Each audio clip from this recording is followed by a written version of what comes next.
Welcome back to the All Turtles podcast, a show about the future of work, the future of health, and entrepreneurs building the future with tech like AI. Phil, Marie, and I are still sheltering in place, so once again, we're recording remotely from each of our homes in the Bay Area. Today, the three of us are going to talk about coming back from the economic impacts of the COVID-19 pandemic, which Phil is calling the Great Unpause.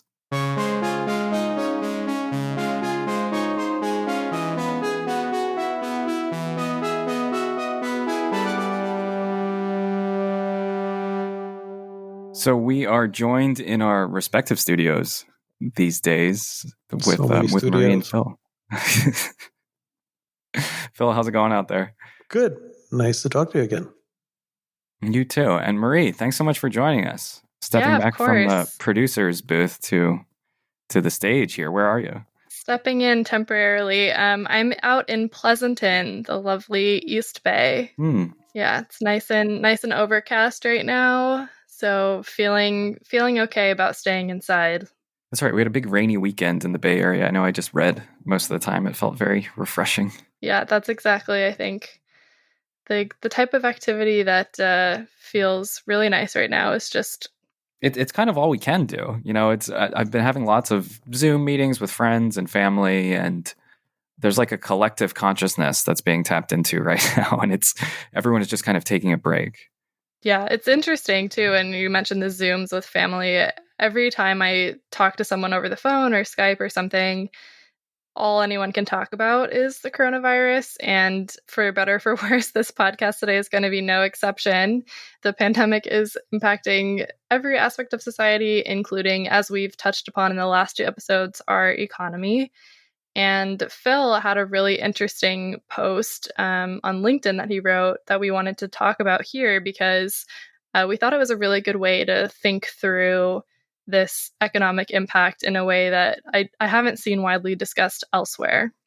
So, Phil, your post you called The Great Unpause, which I think is a great name, and we'll get into that a little bit in a second here. But from the beginning, you were talking about how recession and recovery are terms that we usually describe the economy with in periods like this when things are shutting down and people are losing their jobs. But why are those terms not necessarily accurate from your perspective to describe our current situation?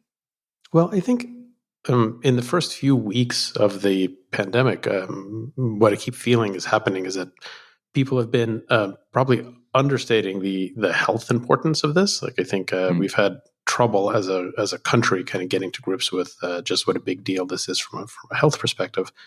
And at the same time, people have been overstating the economic impact, or at least the long-term economic damage. At least that's the feeling that I've had now for the past few weeks, is that we're sort of simultaneously underplaying how big a deal this is for health and maybe overstating just how long-term the economic consequences are. And that feels like it's happening in lots of places, but that feels a particularly American thing as well. I think we just kind of reflexively tend to feel like things are going to be okay from a health perspective. We've got this like rugged individualism, meme. We're generally distrustful of authority.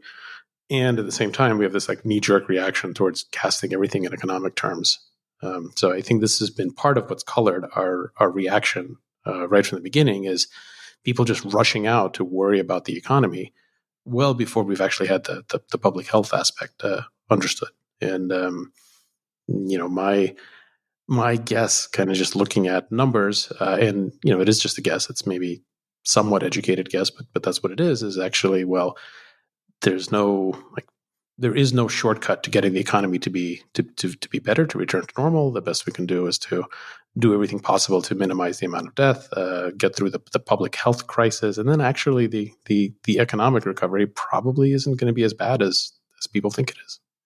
Right. Yeah. I mean, I think you're right that people are very quick to speak in really drastic terms about what we're experiencing. You did touch upon when you were writing about this that what you were talking about as hitting the pause button on the economy, it will have very different impacts depending on the sector that's experiencing this pause. So how are you thinking through the different sectors of the economy and how different types of businesses and different types of employers are experiencing and reacting to the pandemic. Yeah, I guess maybe one useful thing is just to understand there's really no such thing as the economy. You couldn't see the air quotes, but I definitely made them. Like, we talk about this as if the economy was a specific thing that's easy to quantify and to measure, but it's not. There's no such thing as the economy. There's economic life that's different for different individuals, different companies, different regions, different industries. And I think during relatively normal times, when external conditions are more or less consistent, we get used to how economic life of these different sectors and companies and people, like how it tends to coincide, how they tend to move together. But when conditions are sharply different than they usually are, like we're having right now in an unprecedented time, those bounds, those connections unravel. And so we're going to have motion in different areas, unlike what we're used to seeing. So yeah, some companies and people and industries will be affected very strongly, very negatively. Some will be affected positively. Some will be affected at all. And it's a little bit counterintuitive because we're just kind of used to, for the past few decades, assuming that things move together. But that's only true when conditions are relatively stable. We were very quick, I think, to talk about a recession and a recovery because those are the words that we kind of know. But really, this doesn't feel like it's appropriate. Like that metaphor feels inappropriate to me. There's not really a recession or a depression happening. It really is a pause. Like we just hit the pause button. There were no external economic conditions that made the economy weak or any sections of the economy particularly weak. The world decided for very good reasons to just stop a lot of economic activity, just hit the pause button. Not on everything. Not everyone's taking a break. In fact, one of the things that I'm really trying to just think through for myself personally is I kind of feel bad with the very sharp realization of just how unessential I am. Like just by definition, right? Like none of us make any list of essential people. And it's like, on the one hand, it's like, okay, it's great. I get to like stay home and work at home. On the other hand, I don't know how I feel about being so unessential. Like maybe the next time this happens, I'd want to be doing something where I'm actually essential for the world. So it's not like everything got paused. There's a lot of people who are essential workers who are out there working. But a huge amount of economic life got manually paused. And so the question is, when it gets unpaused again, what will happen? And there's, I think, not a whole lot of reason to believe that when we hit the unpause button, that it's going to be particularly painful to start playing again, to get it back up to speed. I think it's entirely possible that we hit the unpause button and the economy starts playing again. And the question is, how long will it take? What's the damage that'll happen while it's paused? These are all, I think, really interesting questions. But it's entirely possible, given certain assumptions, that if we handle the interim pause period correctly, that we can hit on pause and things will pick up. Yeah, one of the questions that you mentioned that I think is probably at the forefront of everyone's mind is how long this pause will last. Obviously, the length of that is a huge determining factor in the severity of the impact on different people. I'm trying to avoid using the word economy, having just learned that it doesn't exist. Well, I use it all the time, having to find it away. I think I said it like 5 times in the past sentence.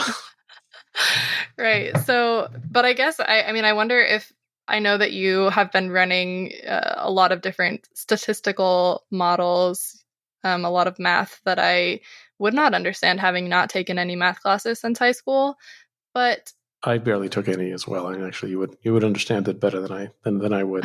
A lot of this isn't actually all that complicated. You just got to, look at what's actually happening. And yeah, I've been looking at numbers, but also just trying to advise a whole bunch of companies. It turns out I'm as unessential as I am. I play an unessential role in a couple of dozen companies. So I've had this conversation a bunch.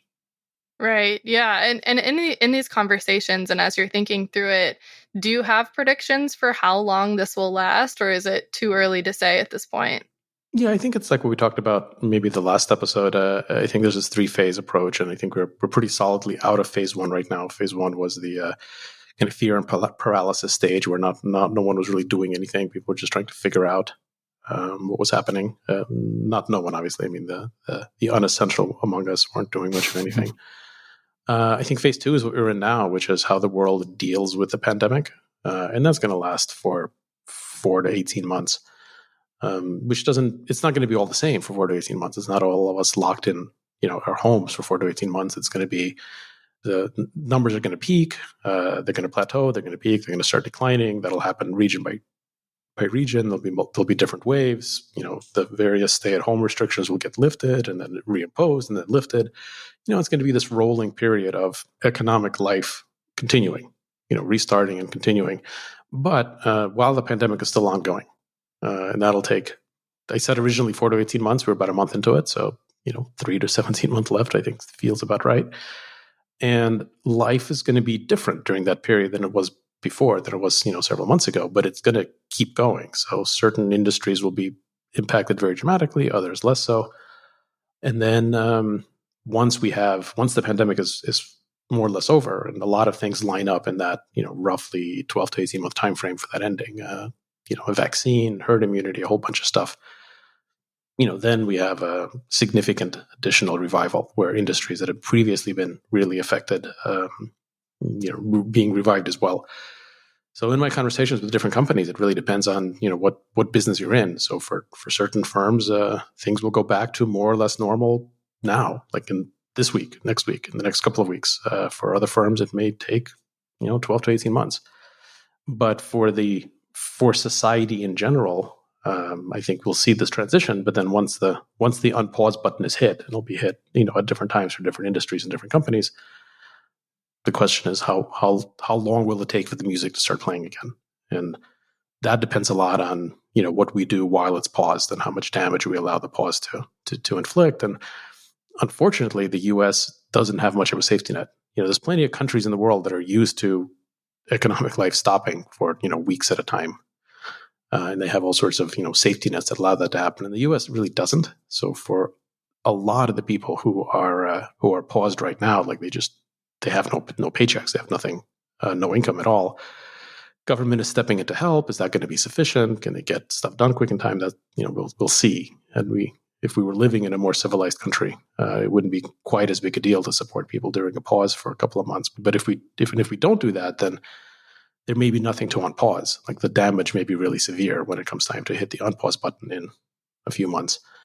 But if we, optimistically, the government is stepping up to do a lot. So if we actually wind up cushioning people through this pause period, then there's really no reason that hitting the unpause button that it shouldn't come back. Like, I've had this argument a lot over the past week or two with people saying, well, like, look, even when people go back, like, it's not like all the restaurants can just reopen on the same day. And they say, well, yeah, I know they can't reopen on the same day. Like, it's going to take a while, but it doesn't take that long. Like, they say, well, look at all the things you have to do. You have to rehire all the staff. You have to do the menu. You have to, make sure the space is okay. I'm like, well, right. Yeah, those are 3 things. And, maybe there's another dozen things, but it's not an infinite number of things. So like, yeah, you can't reopen all the restaurants in one day, but can you reopen all of them in 3 months? Probably. And like, you don't have to do them one at a time. It's not like you have to wait for one restaurant, spend 3 months before you move on to the next one. So why exactly wouldn't we be back to more or less the normal order of business within 2 to 3 months of unpausing? I'm not sure. I think we will be, as long as we keep the people, healthy and safe during the pause period.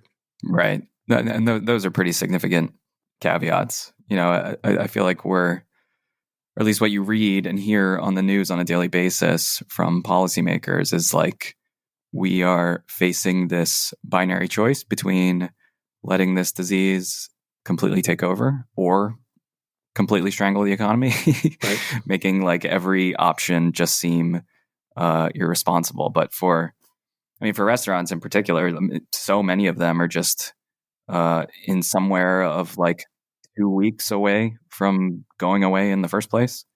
So, that industry, I'm extremely curious to see how we take care of those workers in the meantime. I think that proposed conflict between doing what's right for public health and doing what's right for the economy is the stupidest thing that I hear people saying, that I hear, right. Alleged experts talking about as if there was a trade-off, and there's just zero trade-off.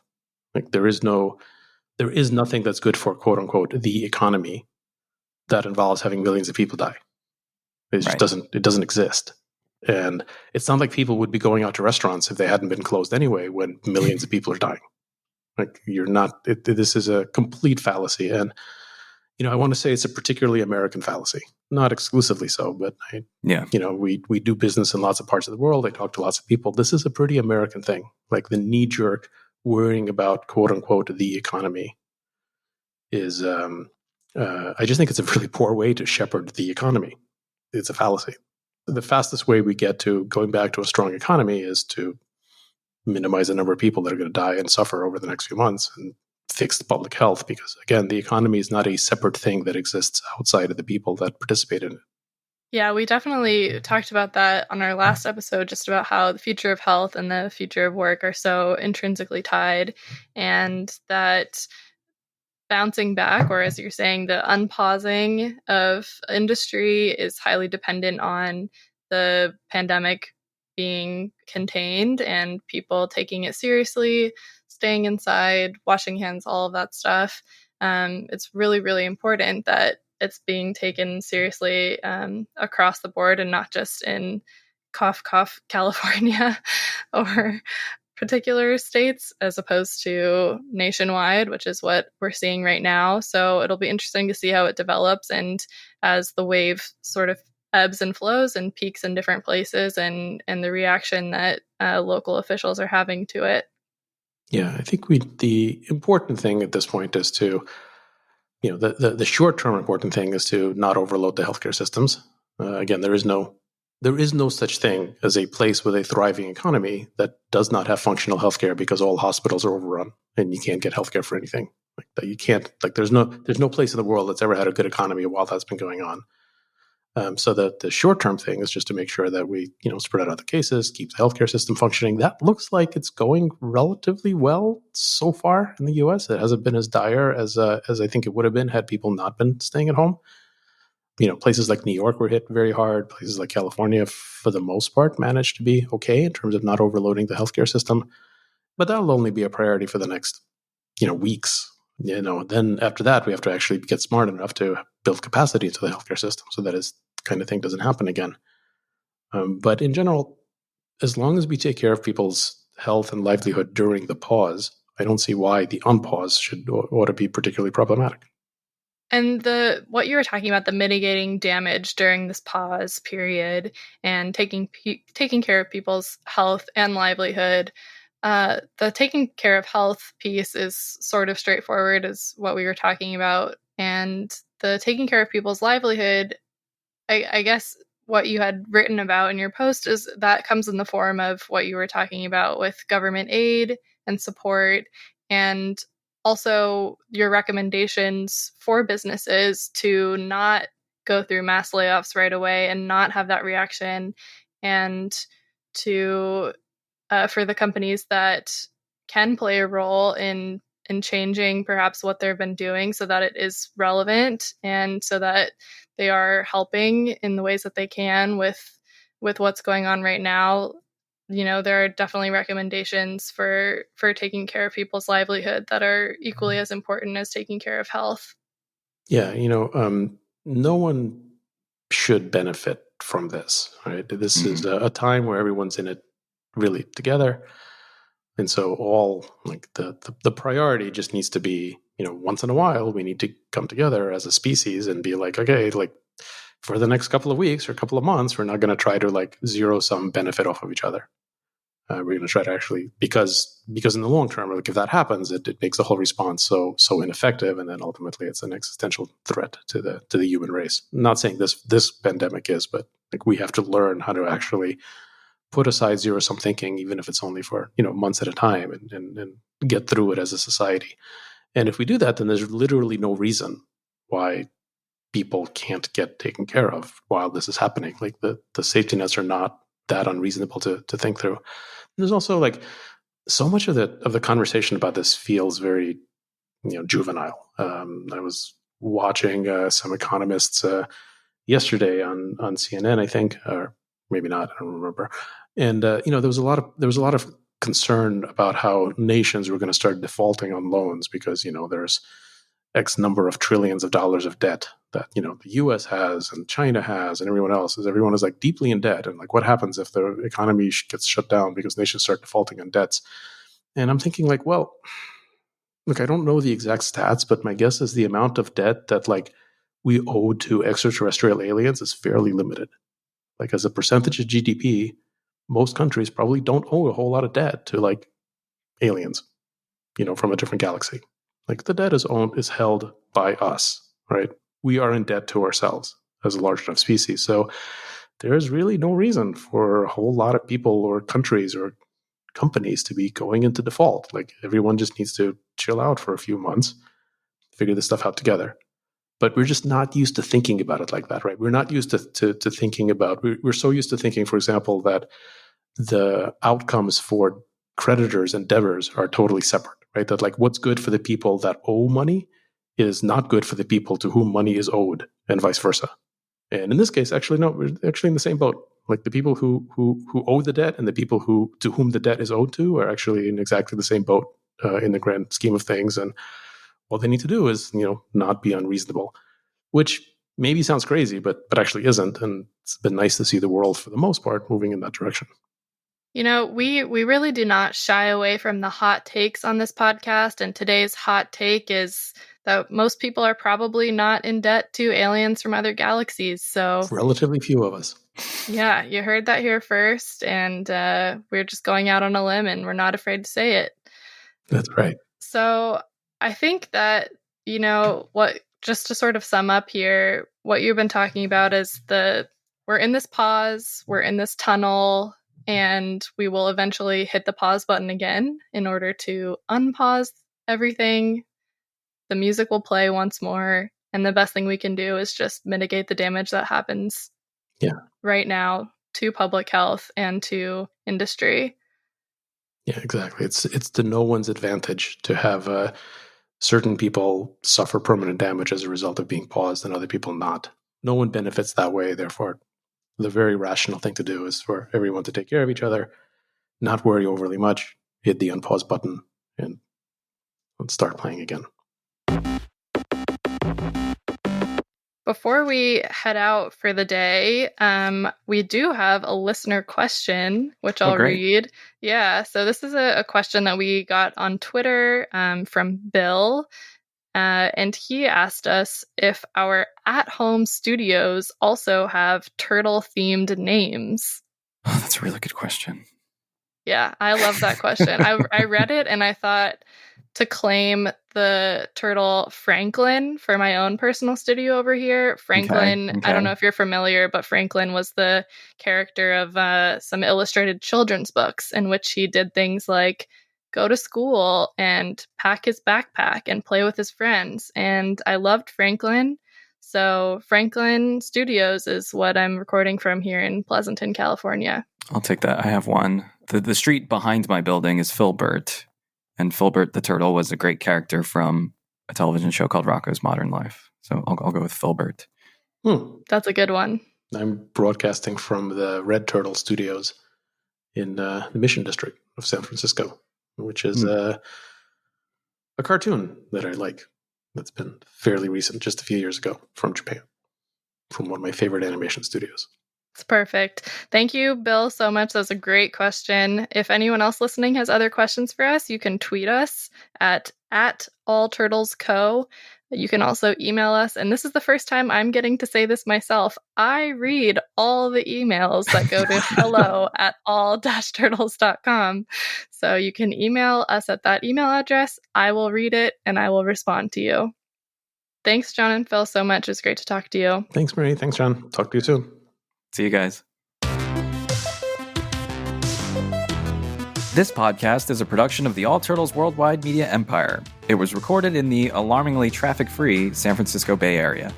If you have any questions, comments, or suggestions for future episodes, send us an email to hello@all-turtles.com. Marie reads every message. Thanks to everyone who made this episode possible, including Jim Metzendorf for editing, Marie McCoy-Thompson for producing, Chris Plug for his audio expertise, Micah Rivera for our artwork, and Matt Ommerman for our theme music. On behalf of Jessica Collier, Phil Libin, and yours truly, John Cifuentes, and the rest of the All Turtles team, thanks for listening.